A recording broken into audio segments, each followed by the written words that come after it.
Kabupaten Goa, Sulawesi Selatan, berinisial MS ditetapkan sebagai tersangka atas dugaan kasus korupsi dana bantuan sosial.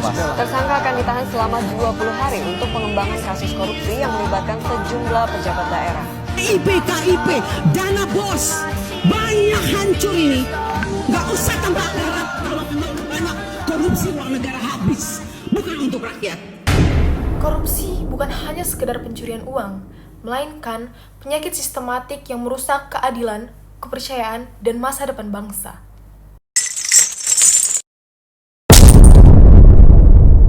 Korupsi ini terjadi bukan hanya di bidang kehidupan, melainkan di pendidikan, pemerintahan, lingkungan, kesehatan, ekonomi, dan sosial media. Selain itu, di balik bangunan yang megah, tersimpan realistis tersembunyi, seperti kebocoran anggaran, penyalahgunaan kekuasaan, serta hilangnya nilai integritas. Semua ini menjadi penghalang besar dalam mewujudkan Sustainable Development Goals atau SDGs dengan tujuan global untuk mewujudkan dunia yang adil, damai, dan berkelanjutan.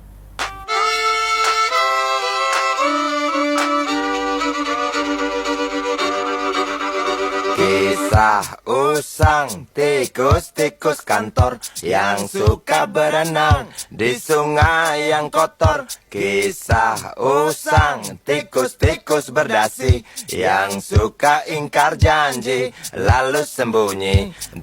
Korupsi terjadi di berbagai sektor kehidupan. Yang pertama, sektor pemerintahan. SDGs 16, Peace, Justice, and Strong Institution. Sektor pemerintahan adalah garda terdepan dalam melayani rakyat.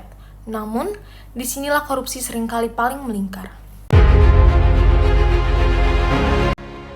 Dari praktik suap, gratifikasi, manipulasi anggaran, hingga proyek fiktif, banyak oknum pejabat yang menyalahgunakan wewenang demi kepentingan pribadi.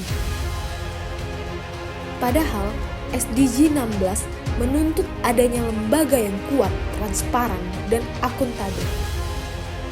Ketika korupsi menguasai birokrasi, pelayanan publik pun menjadi lamban, dana pembangunan bocor, dan rakyat kecil menanggung akibatnya.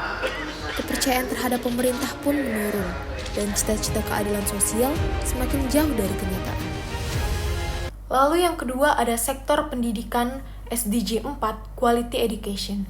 Pendidikan adalah kunci utama dalam menuju masa depan berkelanjutan, namun korupsi di sektor pendidikan justru memutus mata rantai harapan itu.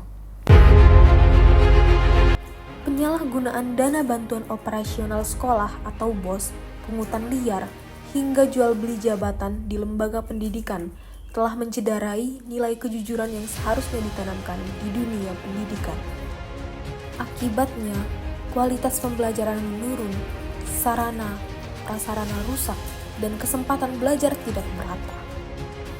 SDG 4 menekankan pentingnya pendidikan berkualitas bagi semua, tapi korupsi menjadikannya mimpi yang tertunda. Bayangkan, generasi muda yang seharusnya menjadi agen perubahan malah tumbuh di lingkungan yang menormalisasikan kecurangan. Yang ketiga ada sektor kesehatan. SDG 3, Good Health and Well-being. Dalam kesehatan, korupsi berarti kehilangan nyawa.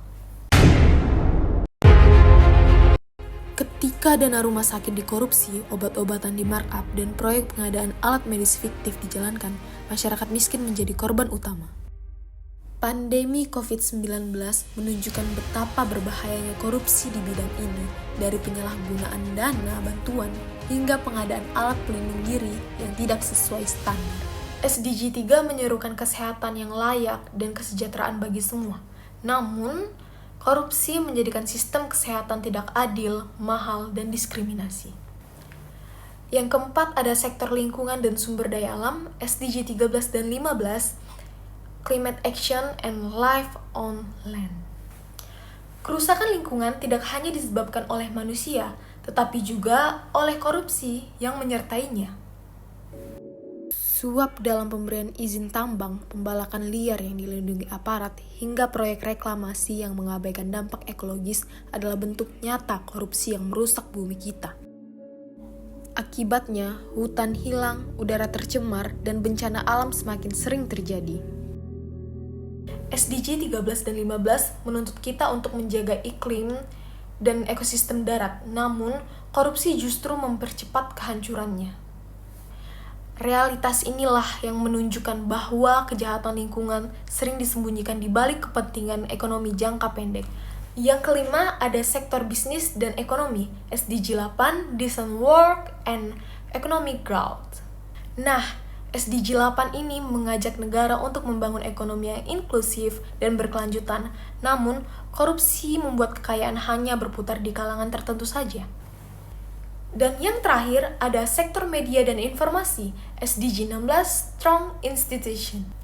SDG 16 menuntut transparansi dan keadilan informasi, tetapi di media menyesatkan publik dan melemahkan fungsi pengawasan masyarakat. Korupsi bukan hanya sekedar pelanggaran hukum, tetapi pelanggaran terhadap masa depan dan bumi. Ia menghambat tercapainya seluruh SDGs mulai dari kesehatan, pendidikan, hingga keadilan sosial. Perang melawan korupsi bukan hanya dari penegak hukum saja, melainkan tanggung jawab kita semua, mulai dari hal kecil seperti menolak suap, menolak kecurangan, dan berani berkata jujur. Karena itu, mari mewujudkan Indonesia yang berintegritas dan berkelanjutan, karena masa depan tanpa korupsi adalah masa depan yang layak diperjuangkan. Sekian dari saya, Meli Puji Tampu Bolon. Terima kasih.